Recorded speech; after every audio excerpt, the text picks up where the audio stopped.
So why not start with the best, right? I thought we could just talk a little bit about what Lewis mentions, because he gives us, I would say, a very simple way of looking at poetry without making it as complicated as it might be when most people move to analysis. So a couple years ago, because I was teaching a large poetry section to my American literature seniors, I started reading a lot more American poetry that was contemporary.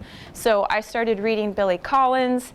I started reading Louis L'Amour, believe it or not, who wrote Westerns, also has a whole volume of poetry. And I was trying to get more of a variety in my own reading so that I could recommend poems and poetry and volumes and things to my students before I asked them to analyze poems and writing. So that sort of spread my own personal experience, and everything I'm saying today is based upon the fact, really it's simple. It's the idea that, and I have it here on your handout, the more we read poetry, the more we appreciate what we read.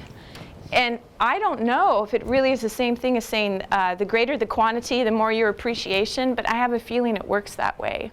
When you challenge yourself to read things from different eras and cultures and countries and translations of things, the more you're familiar with, the more you have maybe not a full understanding of what you read, because I will readily admit I've read a lot of poems that I don't understand, but I acknowledge that they're out there, and the more I try, the more I feel I've at least acquired, at least acquired some understanding, or better yet, an appreciation.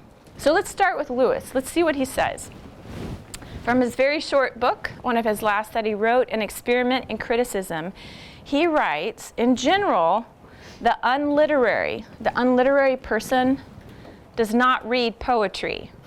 A growing number of those who are in other respects literary do not read poetry. And modern poetry is read by very few who are not themselves poets, professional critics, or teachers of literature. Pretty concise, a little critical, but right before this quote in his book, he talks about the fact that the audience for poetry was once the map of an empire, and now it's the map of a province. The audience, that is, those who willingly read poetry by choice, is ever shrinking, and he's writing this in 1961 from the best and the most elite of schools in Oxford and Cambridge, and he's saying that in 1961. And if I consider 60 years later and our American culture, I'm pretty sure if we haven't gone from the map of an empire to a province, we're probably down to the size of a village as far as those who actually willingly choose to read poetry on their own, right? So you noticed Lewis's terms. He dissects readers just in general, not just of poetry, but all readers, as unliterary and literary. Anyone heard of that before? Have you read a little bit of Experiment in Criticism? It's a unique group, because I'll read a little bit more about them so you have a feel for them, but I think his words actually work pretty well. Unliterary, these are people who never read anything that is not a story unless they are compelled. The most unliterary reader of all sticks to the news. They have no ears. They read exclusively by eye. They are quite unconscious of style, or even prefer books which we should think badly written. Something must always be happening in the books they do read. Their favorite terms of condemnation after they've read something is, that was too slow, that was too long-winded, and the like. Good writing offends the unliterary person. They have little imagination, and they read because they have to. You haven't heard anything like that in a class, right? No, never. Maybe you've thought it at some times, but would you say it? I'm not sure. So when we look again at his first statement, he's like, in general, the unliterary person just doesn't read poetry. So look at the next quote. The literary sometimes use poetry instead of receiving it. They differ from the unliterary because they know very well what they are doing and are prepared to defend it. Why, they ask, should I turn from a real and present experience, what the poem means to me, what happens to me when I read it, to inquiries about the poet's intention or reconstructions, always uncertain of what it may have meant to his contemporaries? There seem to be two reasons, or two answers. One is that the poem in my head, which I make from my mistranslations of Chaucer or misunderstandings of Donne, may possibly not be so good as the work Chaucer or Donne actually made. Secondly, why not have both? After enjoying what I made of it, why not go back to the text, this time looking up the hard words, puzzling out the allusions, and discovering that some metrical delights in my first experience were due to my fortunate mispronunciations, and see whether I can enjoy the poet's poem, not necessarily instead of, but in addition to my own one. So if you caught that, he's saying there's two poems in front of you, the one you read and the version in your brain that you understood. And you could completely misunderstand it or mistranslate it, but then he said, then read it again. Compare your understanding in your mind of that poem to the real one. Then search out the metrics and the allusions and the things that maybe John Donne or Chaucer were writing at the same time, and then compare it again. And in this particular chapter, he has an entire chapter on poetry and an experiment in criticism. He very simply tells you, you keep comparing until you feel you have a full understanding, but then please know you don't have a full understanding. It will always change. You will always reinterpret. There's always more levels to add, as there is for anything we read, honestly. When you read things 5 and 10 years apart, most of us would say we bring our life experience, our maturity, hopefully our increasing wisdom brings more to understanding a novel, a story, a poem, is what he would say. So I'm going to start with the actual textbooks that I have found helpful, and I realize it's very personal as far as they work for me, and it's one of those things you have to find things that work super well for yourself. How it works in your classes, like I have friends personally who absolutely love IEW's linguistic development through poetry memorization. It's a huge title, but it starts with imitation and memory work in the young grades, and most classical schools, at the very least, do memory work for simple poems that have delightful rhyme and simple images and things students understand and are able to retain, which is wonderful. There's also a grammar for poetry curriculum out there for 6th grade and up, and there's a few others along that line, and some schools use pieces of them or adapt all of it. Classical Conversations and other classical homeschool groups find success using those as well, and those are good. But I have a few other favorites, and they happen to be really written at different levels, and it really depends where you're at as a reader, and especially a poetry reader. Hopefully we can put all of us into the group of the literary versus the unliterary that Lewis talked about. So the first one is out of print. I have a 3rd edition, but it's called Understanding Poetry, and it's here on your outline. It's by Cleanth Brooks and Robert Penn Warren. And these two Yale professors, of course, had to write a textbook. And it's a little heady in parts, and we're going to review a bit about what they say. But what I have found is that the chapters on the inside, those are like the juicy inner bits. When they take a poem and then they ask very specific questions about the poem, I actually learn from seeing what they ask. And then, like most good questions, they sort of lead you to recognize that, oh, I should have noticed this. And so it teaches me something about the poetry, but it also teaches me how to ask questions about poems. And so they begin with the simple, and their chapters are based on types. So they start with narrative poems, those that tell stories. They do descriptive poems, those that are prized for imagery. Those are the basic ones. They just sort of warm you up, and then they dump you into metrics and tone and complications and all the unusual things that are out there, and it gets really heady really fast, and then you realize, oh yes, this is a college textbook. which it is. But I have successfully used pieces from it, and I've modeled things from it in my high school classroom, and it has helped me as a resource. You can't get copies of this to hand it out to your students, and I probably wouldn't hand it out to my students. It's too much unless you just use 1 or 2 chapters. So easy to modify from. That's the first one. The second one, although this is an older version, I think the current edition is green, dark green, but The Harp and the Laurel Wreath by Laura Berquist. She wrote for Catholic Academic Press like 20 or 30 years ago. Does anyone use this? Are you familiar with it? Have you heard of it before?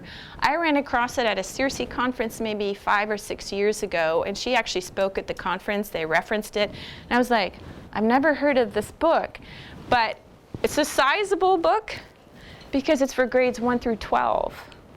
And so you actually go through the book and the stages of the trivium, which is a really unique way to collect poetry, if you can think of it that way.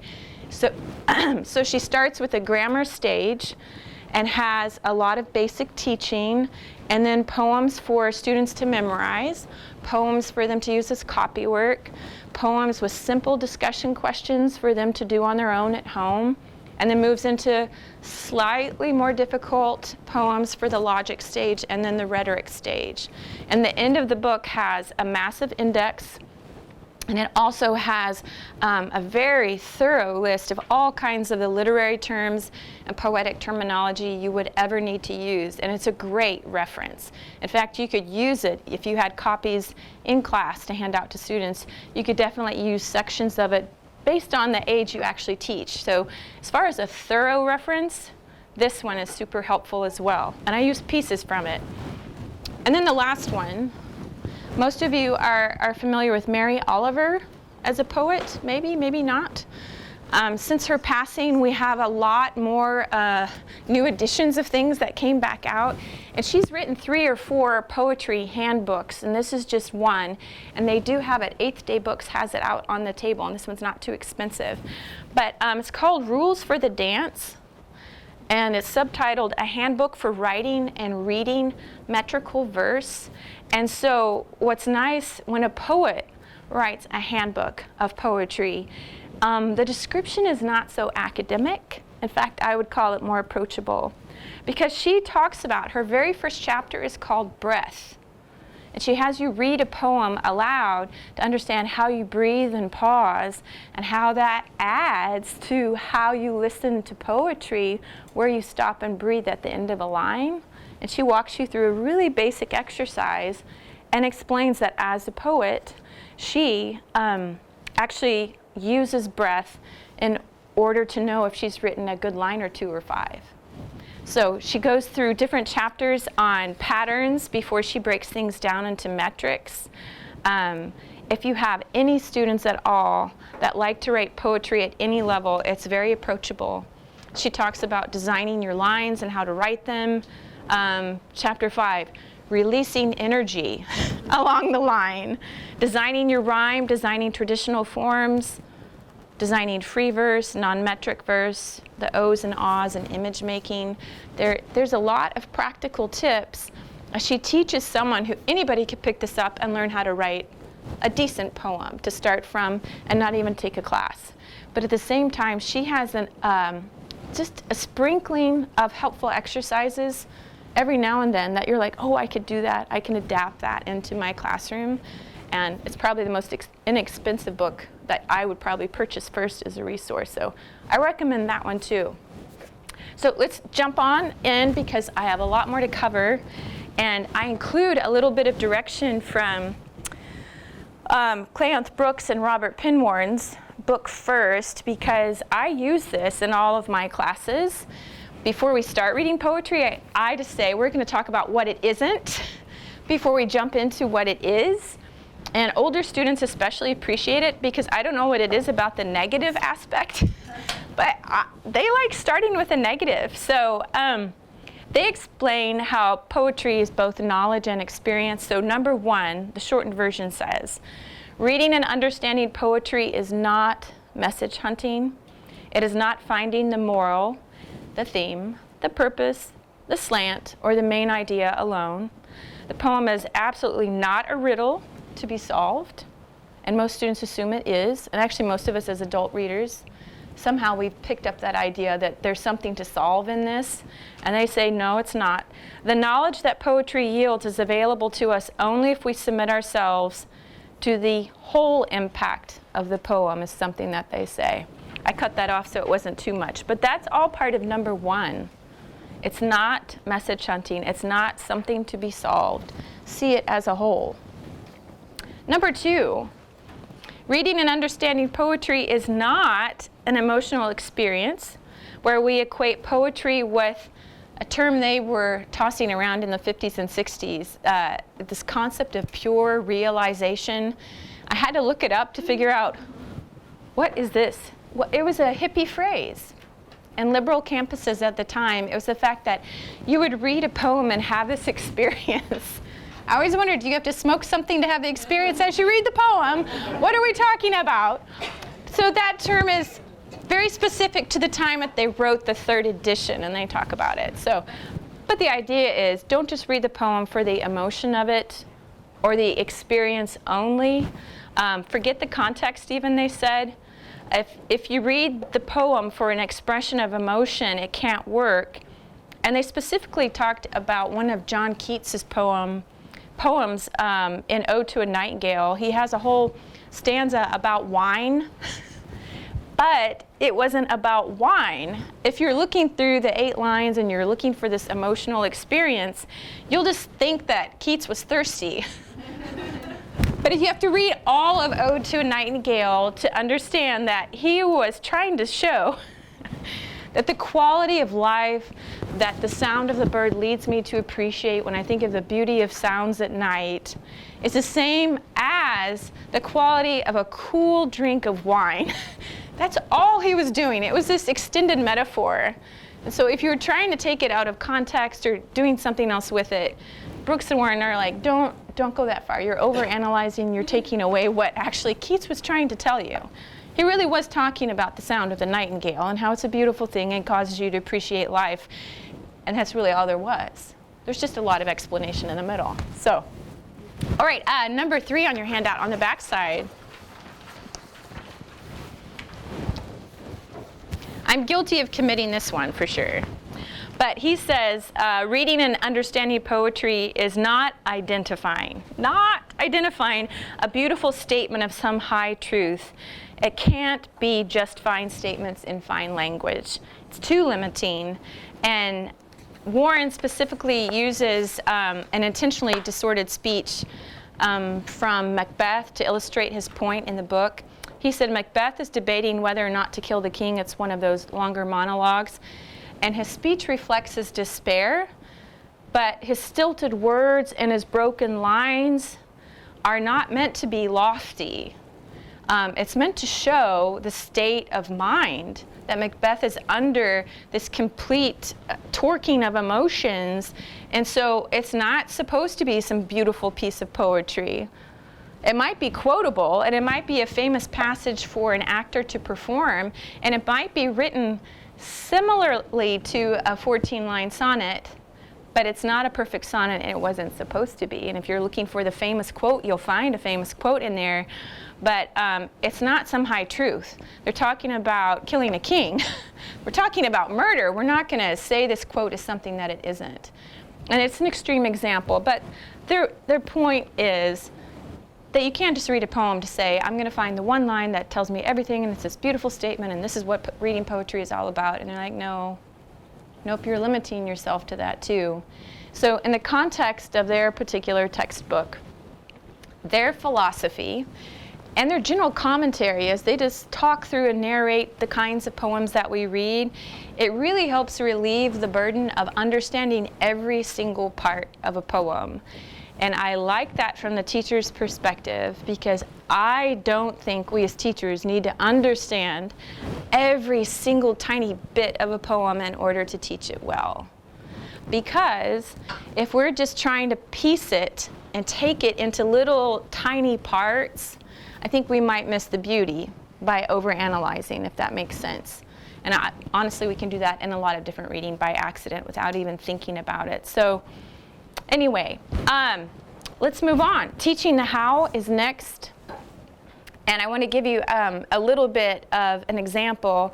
So I thought I would just put you on the spot. And I worked long and hard to find a poem that I thought you may not have read. Because I thought we could do a poem that maybe everyone has read. And hopefully I have enough copies. I need to keep one for myself. So I went modern contemporary.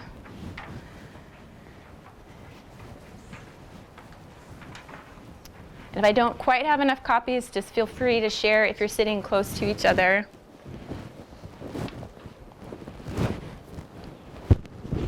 So I, for example, would hand a poem out to my students and not say much more than, Mary Sisbist, if that's in fact how you say her name, Mary writes a poem, modern age, modern day. This one was written in 2010.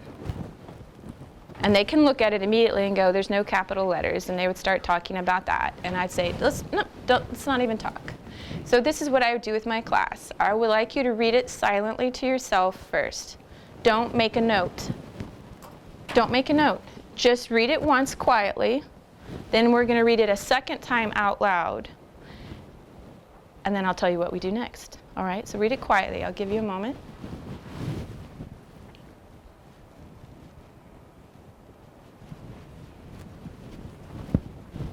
Here, I'll take the extra.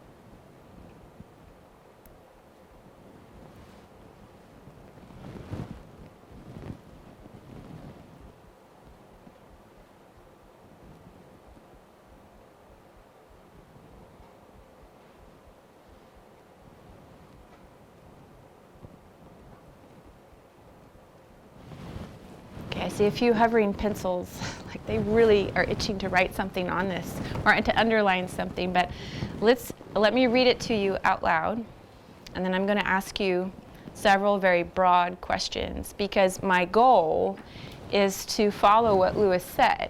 Are you using poetry, or are you receiving it for his words? And my hope is, and it is in fact just a practice of receiving not the meaning of the poem necessarily, but the impression of it, which goes to the virtue of beauty, of course, right?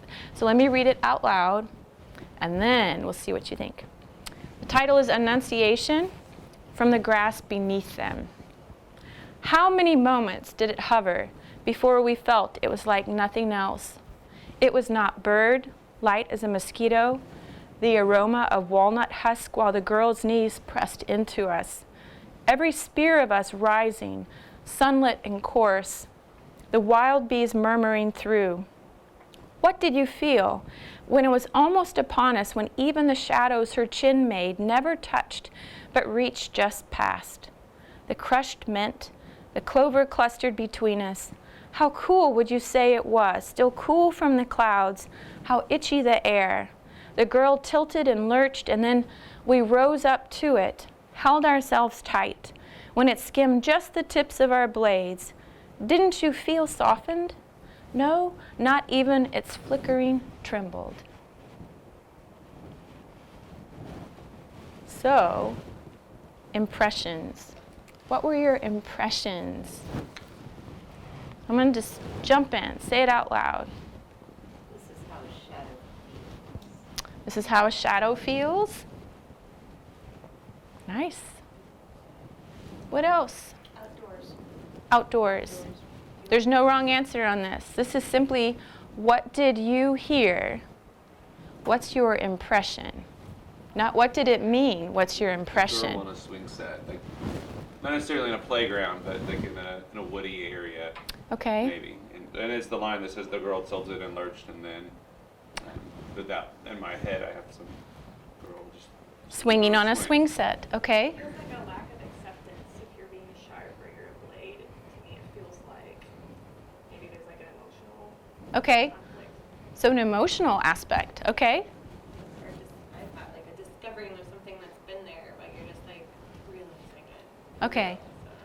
Discovering it and you're realizing something. Anticipation, tension. Okay. Anticipation and tension. You don't know what it is necessarily. What's the It's it? there. Don't answer. Don't even say. Don't even tell me what the it is. We're not that far. Impressions. I want you to keep hearing from each other, because this is what I would do with a class. And no one is going to think the same thing. No one. Every time I've done this when I start a poetry unit, no one says the same thing. Ever. Ever, ever. I love the beauty of that. Titillating anticipation. I really like Okay. Titillating anticipation. A few more? Anyone else? Or a few of you haven't said something? You can. No wrong answers. What was your impression? It made you feel tiny. Okay. There's motion. There's motion. Hidden. Hidden. Okay. So now, just for funsies, what's the it? What do you think the it is?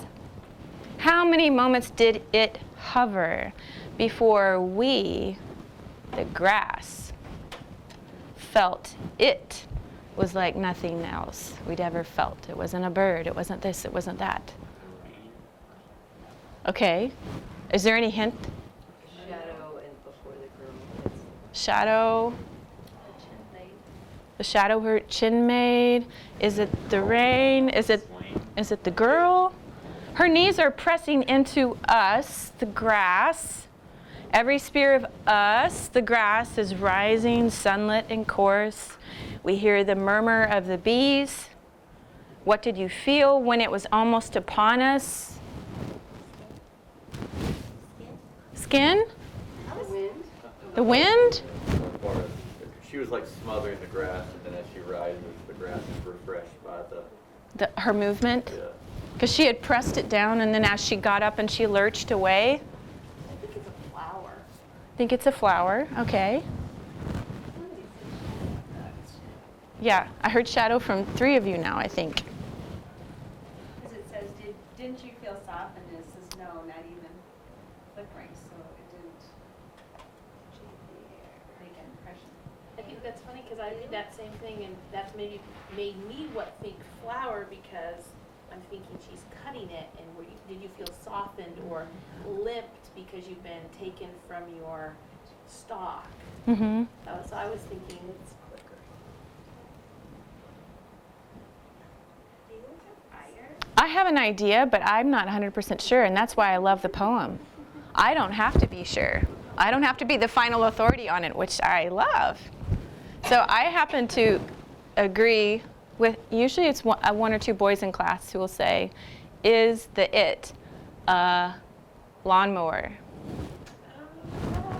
And I'm like, actually it hovered.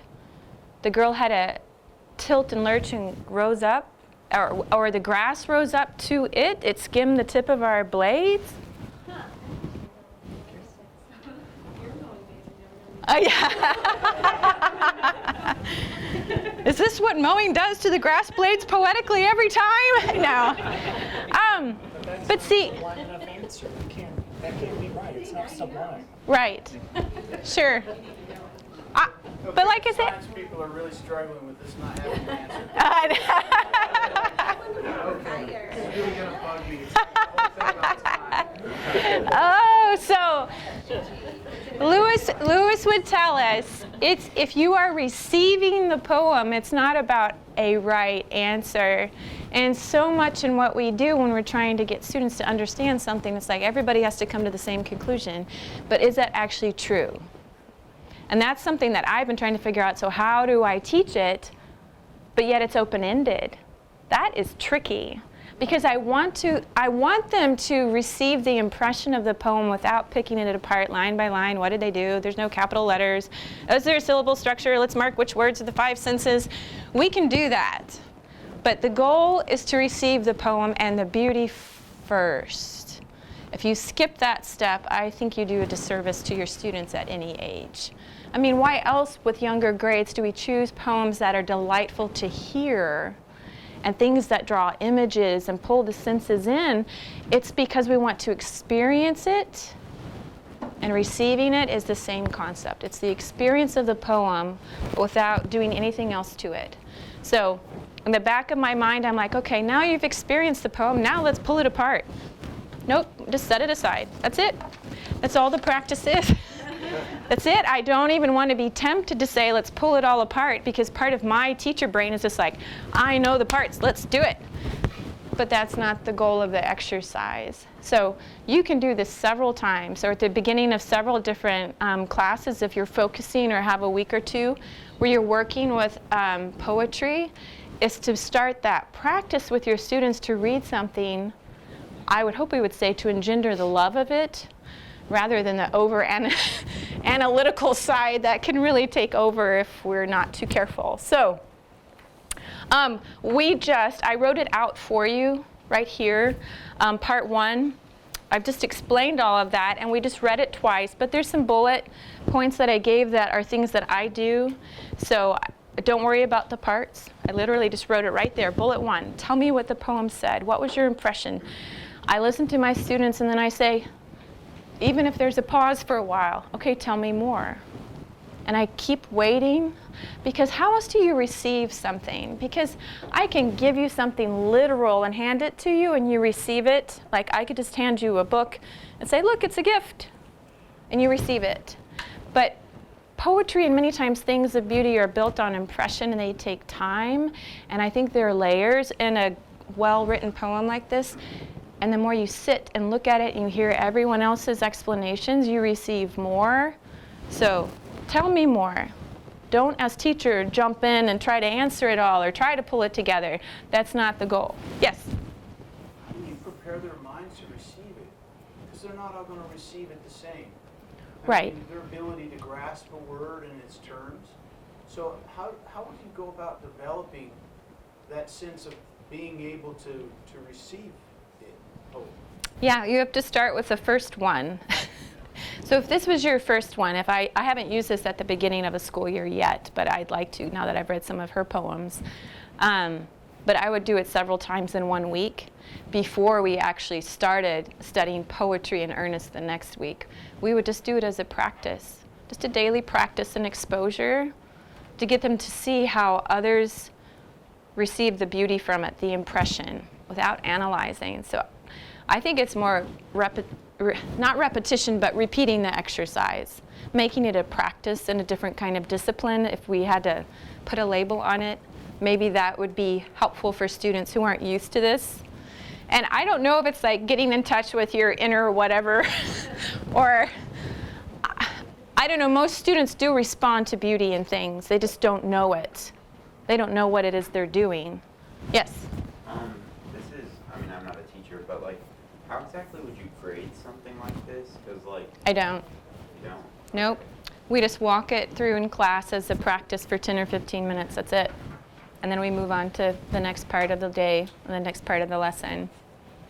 So the rest of the bullets go ahead and tell you a little bit more. I can use it to review terms. If I want to say, if it made you, several of you automatically used the word feel, it made me feel like, and then I'm like, oh good, then you know the term mood. When we talk about the mood or the tone of a poem, and it depends upon the age of student I'm teaching, I might just throw in a little reteaching moment and say, okay, so that's called the mood of something that we read, whether it's poetry or a story, or this is called the tone, and I can just use that in simple discussion, not because I'm having them analyze something for mood, just because. Use it as a teaching moment and not overwhelm them either. So, at the same time, Lewis would also say, if you're truly going to understand the poem, you have to move past impression, and you do have to use it. But just remember, that it's both at the same time. And I don't know, this is a tough thing, because I'm like, here's receiving it, here's the beauty, here's the impression, and over here, I'm going to work it to death practically and analyze it. How do I mesh the two? And that's something I'm working toward. I am really open to suggestions on how you do it. But beginning with impression, at least for me, those types of exercises have worked for my students to see poetry differently, and also to remove the fear of, oh, it's poetry. Because a lot of them are just like, it's so complicated. Then I'm like, do you not sing songs every day? Come on, have you not sung a hymn recently? It's poetry, all about you. Of course it's there. So part 2 is about understanding the parts, the knowledge of the pieces. It is analysis.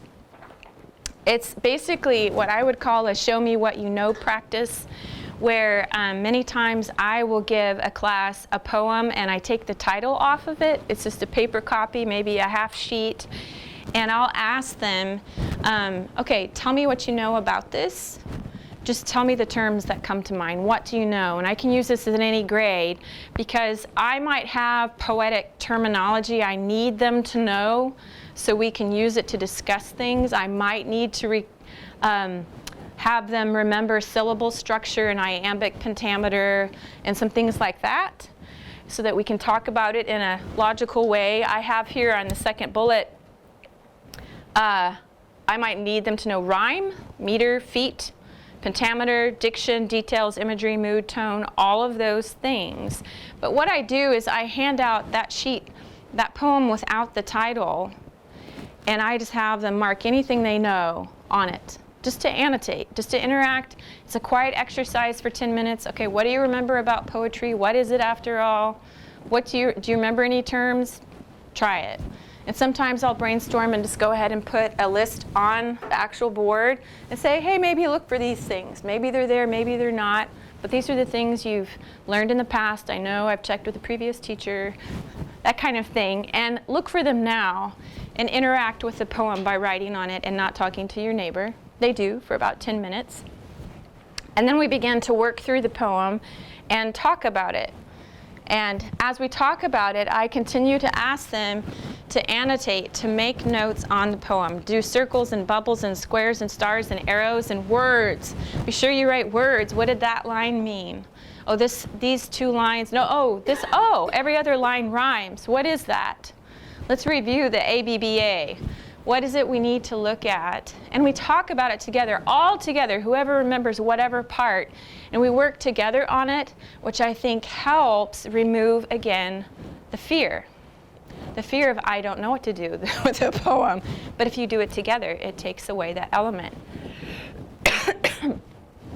Okay, so usually by the end of that class, I will give them a second one to annotate as homework that night, and not give them any background on the poet or the time period or anything. I'll just give them another poem. All right, you have to write on this. Look for these things. You're going to turn it in for a grade. And the next morning when they bring it in, I have everybody have it out on the desk, and then I make my way around the room. And I just walk around the room and make sure they actually wrote on it.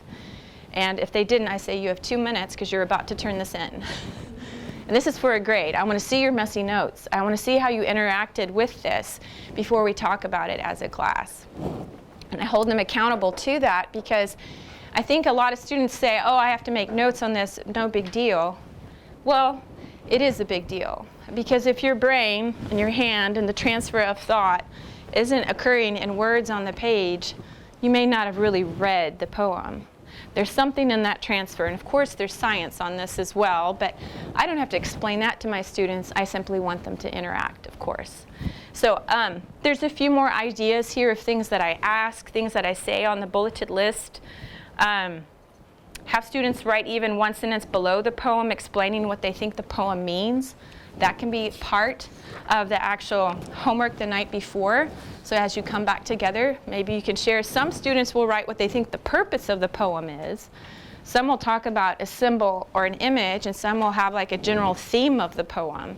And even then, as we share ideas, we just learn from each other about what that particular poem could in fact mean. Okay, on the last part there, part 3, the different approaches to poetry. Again, this might depend upon any textbooks or resources or any other curriculum or copies of curriculum you've accumulated over the years, or just from your neighbors who teach poetry as well in your own school. But our goal is to introduce our students to poetry without overwhelming them with the job of information. And that is something I have definitely been guilty of in my first years of teaching. I knew all the parts, and so I just have to shove it at you, and then no one understood anything, and it was very unsuccessful. It's like, oh, someone should have told me a long time ago that facts overwhelm people. And just knowing that you should know all this information, and if your brain doesn't work that way, and I haven't actually walked alongside of you to help you to know it, what good is just shoving the information in your face and all the different labels? So I just made a quick list of different ways to approach poetry that I've seen in textbooks and curriculum and just in talking to other English teachers. So you can study them by types and forms. Maybe you just need to cover a sonnet because you're studying Shakespeare and you're studying Petrarch and history, and oh hey, there's the Italian and the English one. We should study this together because it works. And you know that someone else is teaching something at the same time. I can study villanelles and haiku and free form as part of another unit, not necessarily just with poetry, but because it occurs with maybe another author I'm studying who also writes this type of genre. I already mentioned what Brooks and Warren do. They have descriptive, narrative, and imaginative chapters in their textbook. They sort of group it by its purpose. That's possible. I could do it by subject.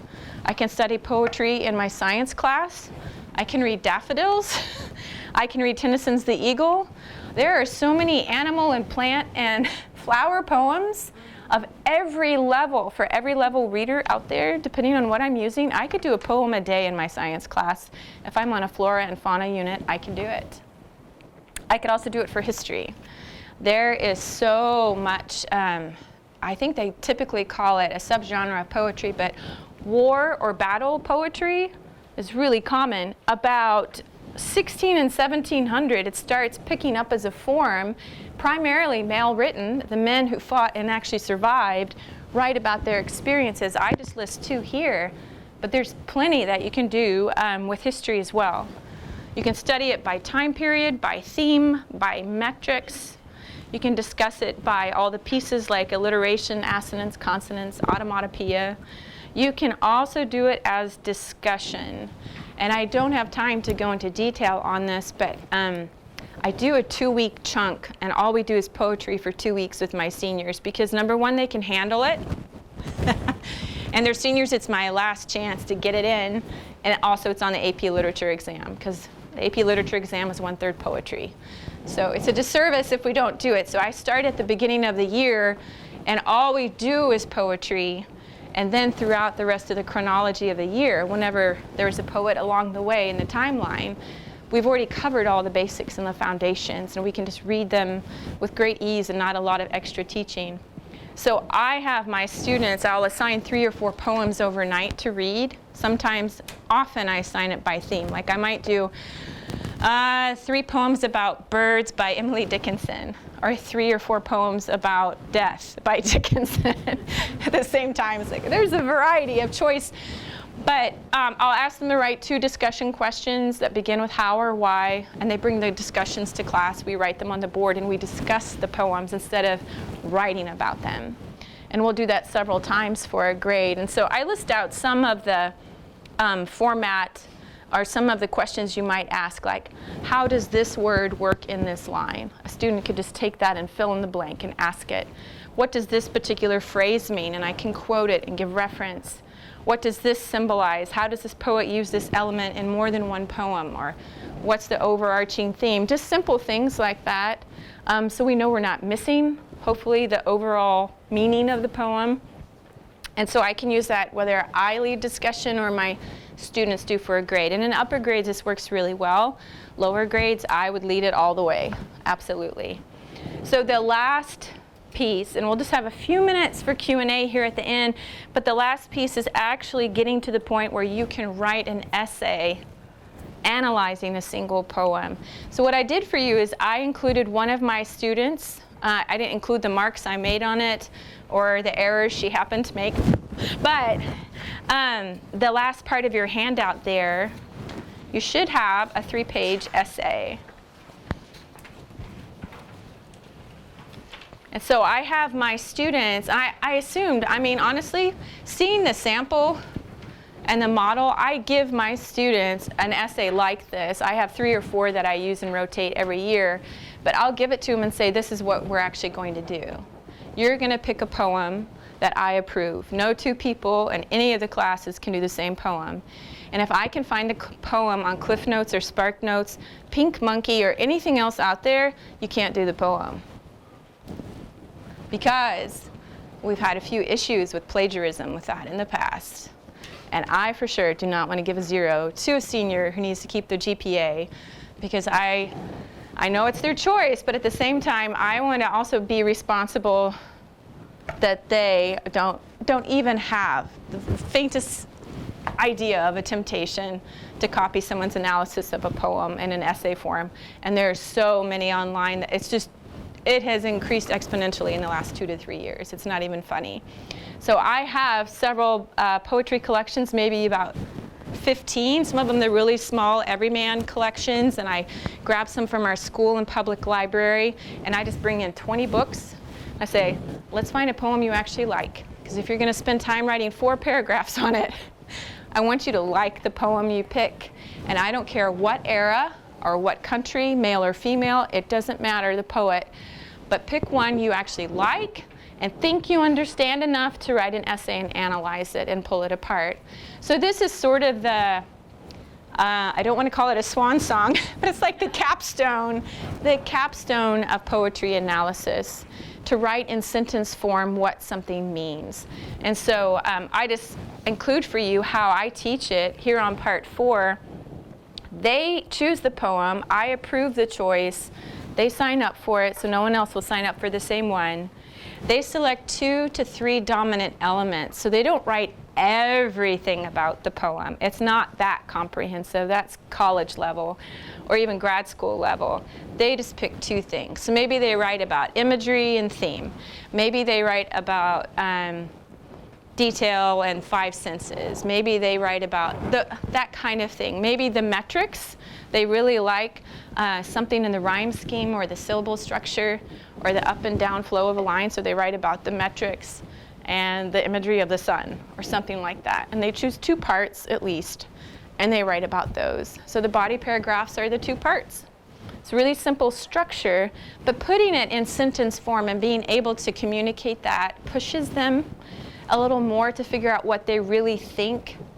And they don't have to use outside sources. They only cite the actual lines from the poem itself. So technically, with MLA, if you look at page 2 of the essay, my students should have written line 10, line 1, or line 3 before the number. The number in the parentheses is not a page number.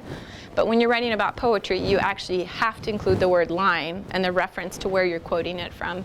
So you have accurate attribution, of course.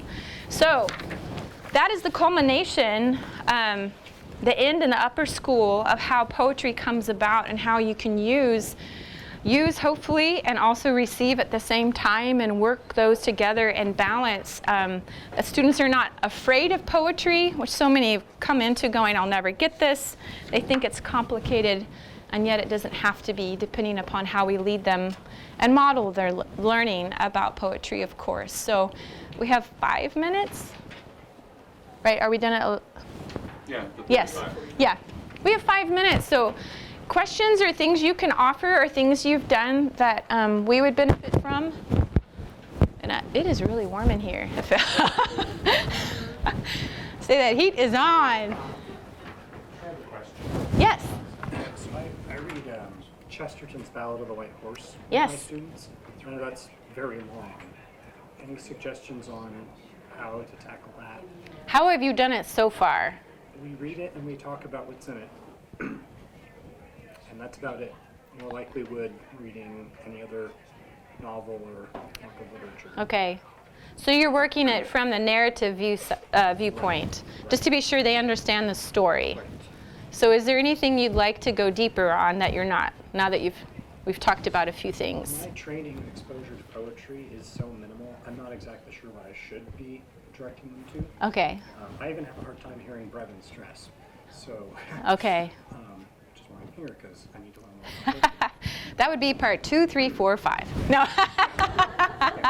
I did have my husband, John, who's sitting here in the back. He helped me create, I have a 4-page technical chart. That's like everything you ever need to know about all the technical terms and feet and meter and all, I mean, just all the complicated things. Then I'm like, you know what, that's too much. We can't. We're not going to even have time for that one. But And just to refine it, because it is such a long work, if you're going to teach something like that, I assume you just have to pick 1 or 2 things and look for them throughout the whole work. right, and focus on a central symbol, probably in that piece, if I remember correctly. And also, at the beginning, could you try, remind me, it is separated in stanzas, is it not, or is it all together? It's stanzas.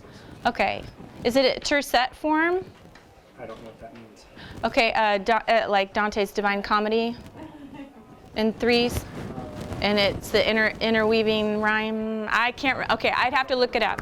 But what I would do is take one of the first few stanzas before you even start and do a similar appreciation. What's your impression? Without asking, did you understand what you read? And begin with that to see what everyone hears before they begin to try to follow the story. And I think it's okay to follow a poem just for the story of itself and appreciate the creativity of the writer for attempting that. So I'd have to think about it some more. Feel free to email me. Yes? For like the Divine Comedy and stuff, Mhm. would you take it like by chapter, sort of, or by like book? Like read it in a way, I guess. That one's a little tricky, depending on which one you're using, because Dante, there's so much depth to the layers of everything he's talking about. It's really hard to do a thorough first pass on any one of the 3, for one. But you could take sections where you simply read for the delight of it versus analyzing it all. The tercet rhyme is really simple because it just goes on and on and on and on and on. And it's just a simple thing that makes it very readable when we hear with the best translators, that is, Anthony Eslin. However, it's complicated because everything means something else. And it's a hard one because you have to read it first to know what everything Dante is talking about, but you have to know his lifetime and his context and what his aim is. And there's so many layers to that one, and that becomes practically a history and a literature and a beauty study and a spiritual study and a medieval study and all of the cosmography, the whole thing. Yeah, because it's dense. It's really dense because of the time at which he wrote it. Okay, we're about out of time, but one more. Do you ever have your students write poetry? I do that with 9th and 10th grade, and a long time ago when I taught 8th, we did that as well. And typically I would give them a subject. So say in 9th grade, once we'd reviewed sonnets, once we'd done a little bit of Shakespeare or a particular Shakespeare play, then we would write a sonnet with a particular theme. So I've given the theme before. What advice would you give to those younger than you? And it has to be in sonnet form and follow the syllable structure. And then we would share it in class, and it was for a grade. But those are so fun to do. But I would always give, it has to be this category, and not just, it can be about anything. That doesn't work. It really doesn't. Because then you get a lot of kids who just freeze and can't think of anything. Yeah, just give them the subject and go, this is what it's going to be about. Everyone's going to write about a blade of grass, you know. Right, yes? Ever initiate a conversation with a song, like poetry from music? Yeah, and that's a whole other angle I've used before too. Yeah, because I've had students bring in lyrics, and then I'll say, search for lyrics that follow this pattern, and reinforce the idea that it's really all around you if you're paying attention to it. Even commercials use it. So, yes, thank you everyone for your time. We're out of time. The next workshop needs to come in.